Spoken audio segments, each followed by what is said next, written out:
burns good or burns bad? It burns good. Oh!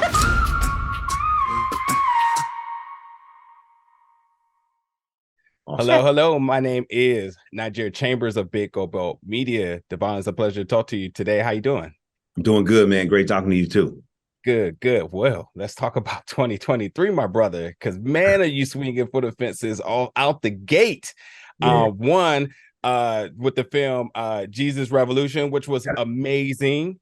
Thank you. And then we go to South by Southwest. And then you go and premiere a film, and then not only just premiere it, but you win the thing with the audience award. And as soon as you even look at the awards page, you see your picture next to Eva right there, which obviously means that the headlining film wins the big one. What a fantastic year. Now you're getting ready to have your release for your film June 9th on Hulu and Disney Plus.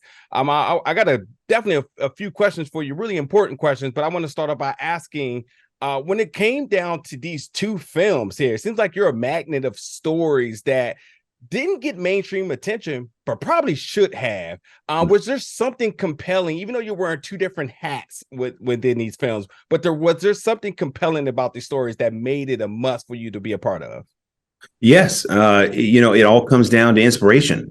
One of my main reasons to be in Hollywood is I'm committed to, bringing inspiration, hope, aspiration, motivation, and doing that primarily through true stories. So all the movies that I've produced that are live action have been true stories, and to be a part of Jesus Revolution as an actor, and that's another true story. So yes, the through line is it's amazing to be a part of these true stories, because that's what I said I was about. So it's one of those cool things that I could explore, being a storyteller of true stories that are inspirational in front of and behind the camera. That's right. That's awesome, man. Yeah, Flamin Hot here. Another fantastic story. Got a chance to check it out, obviously, in preparation for today's interview. I really love the story. It's a lot I want to break down with it. But as you mentioned, as a man who has worn the different hats, being an actor in Jesus Revolution, being an actor previous to that, but being a producer now under Franklin Entertainment here, now kind of assessing as it is June 1st this year thus far, from these two projects, what are some of the lessons you've learned from wearing these different hats upon being a part of projects? Yeah, it really goes back to the story, and I've learned that no matter what side of the camera you're on, it's important to be connected to what the story is. And what I mean by that is that, going to Flamin' Hot, if our actors are making a different movie than the movie, we're trying to make, that would have created a film that's not very good. So it's important, for everybody to be on the same page and to understand what the objective is. So that also starts with the script, really, getting a script that tells the story well. And then, conversations with the director and the producers. OK, what's the intent here? What's the objective? But everybody being on the same page is critical, and it's critical to the success of Jesus Revolution. It was critical to the success of Flamin' Hot, so that at any given point in time, you could talk to any crew member or any cast member, and they would know what this movie is about and why we're making it. And that, to me, is something that I learned, that no matter what my role is, being clear on the objective of the story we are telling makes it easier for me then to execute in the role that I'm being asked to execute for that story to be successful. Yeah, and although I don't know you personally, I feel like that's really a part of your DNA and a part of your culture. No matter what you're doing, you bring this level of energy and camaraderie amongst the folks around you and community, shall I say. And it seems like which is a good strategy in making people feel the things that you're either saying or preaching, or the things that you're a part of. And I was going to say, like, one thing I really loved about you as an actor is that every role you take, you instantly connect. It's almost like you are must watch, even in any capacity. You could be in there for 5 minutes, or you be out there for the duration of the film. You make all these scenes very heavy. So seeing that you were being a producer, I was just like, I can't wait to see what his imprint, how he's going to inject his will on the film. And by all means, 5 minutes within the film, I'm like, oh, right, he's not in it, but I feel like you're in it. And I think it's a really good thing. And I really can't wait to see your future projects to come. Do you have a preference behind camera or in front of the camera? I like the mix. I'm gonna be honest with you. I love the mix because, and here's why. Like, making Flamin' Hot, was great, but it was stressful. Okay. Like, man, managing this production and, driving it, for 7 years and all the things that needed to happen for us to be at this moment. I've enjoyed it and I've learned a lot, but it is stressful. Being in front of the camera, I don't have to worry about any of that. I don't have to worry about if we're over budget. I don't have to worry about, if the project's making its day. I'm just there to be in that scene and then I go home. So I love the balance. I can express myself as a filmmaker and then I can express myself as an actor.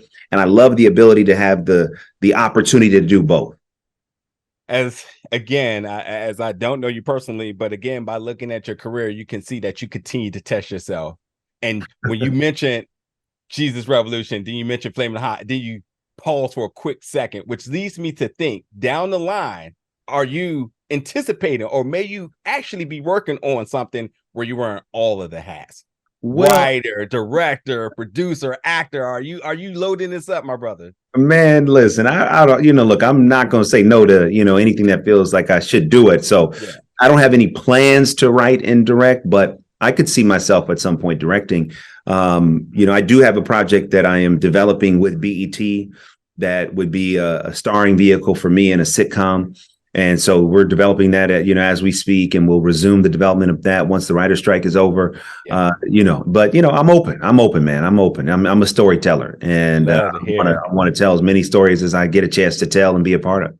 Love to hear it. Let me see if I can squeeze these last two questions in really quick. So when it comes to Flamin' Hot, what was your first exposure to the story? And obviously when you were brought on for the project, and then the quick little question added part to that is Flamin' Hot Cheetos. Do you like them? Do you love them? Did you not like them? What's your current status of them? Yeah. So, I found the story 7 years ago and I met with Richard Montanez, he's the subject of Flamin' Hot. And I met with his wife, Judy, and we had a meeting at my production office. And I just said, tell me your story. And they came in and they told me their story. And I said, wow, this is amazing.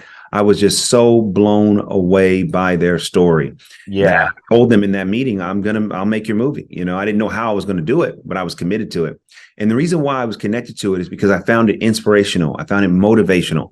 I found Richard's perseverance, as a janitor, starting as a janitor, working at the factory, one of the factories at Frito Lay in Southern California, and, cleaning up the factory and having this idea that if the factory and the company would just appeal to his community, that jobs would be saved. And so the reason why he didn't think that the culture of his community was responding to the product is because there was nothing spicy. And so he created this product that, and then marketed this product that ultimately became what we now know as Flamin' Hot. Like Flamin' Hot Cheetos and Doritos and all the Flamin' Hot products, when I heard that catapulted him to be one of the top executives in the company. So he goes from being the janitor. He starts as a janitor and he ends up as director of multicultural marketing. Like, that's a phenomenal story. And I just connected to it instantly and gave him my word that we would get it done. So that's why, that's how it all happened. And then in terms of the Flamin' Hot Cheetos, yes, I had not had one before I started working on the movie. And then once I started developing the script, I said, well, I better try these. And Richard sent me like a whole boxes full of Flamin' Hot Cheetos to my production office. And, myself and my staff at the time, we're eating them religiously. And then, wait a minute, I gotta slow up. If I don't slow up, I'm a blow up, if you know what I'm saying. I hear that too much. So now I do love Flamin' Hot Cheetos. I tend to gravitate towards the baked ones, because they don't make me feel as guilty as the regular ones do. Let me get this last question in really quickly, because you kind of touched up on it, but I really want to put emphasis on this. And as an African-American yourself, the one thing I loved about this film is seeing the Mexican and Latino community, as I found a sense of solidarity within that story. And I'm sure you can understand why. And I think that we're, as a community together, as minorities here, the one thing that I think we all can attest to, which you can find within this story, is wherever you go, someone is trying to tell you can't do it. Something is trying to oppress you. And I love seeing this story and the representation of their community where other communities will be able to find solidarity within it as well, too. So with that, I felt like that really moved me the entire time. I think it's a big catalyst to why this movie, why the story is ultimately amazing, but why the movie will be successful. But I just also wanted to hear from you. What did you think was one of the big themes that you would want the audience to take away from watching this? Yeah, I want the audience to take away that, all things are possible to those who believe. And when you look at Richard, he had a belief in himself and what was possible. And then as a result, because he believed it, he ultimately achieved it. And, as part of that, the other thing is service. There's a lot of people that want to be served, but very few people want to serve. And Richard wasn't trying to create $1 billion brand. He wasn't trying to create a pop culture snack. He was just trying to save jobs at the factory that he worked. His goal was not even for himself. It was for the company that gave him a shot. And so I want people to take away that you can be successful right now. Serve somebody, help somebody out. That's it, period, end of story. And so often we look at success as achieving a lofty title or, a certain level of money in our bank account. But real success is service. Yeah.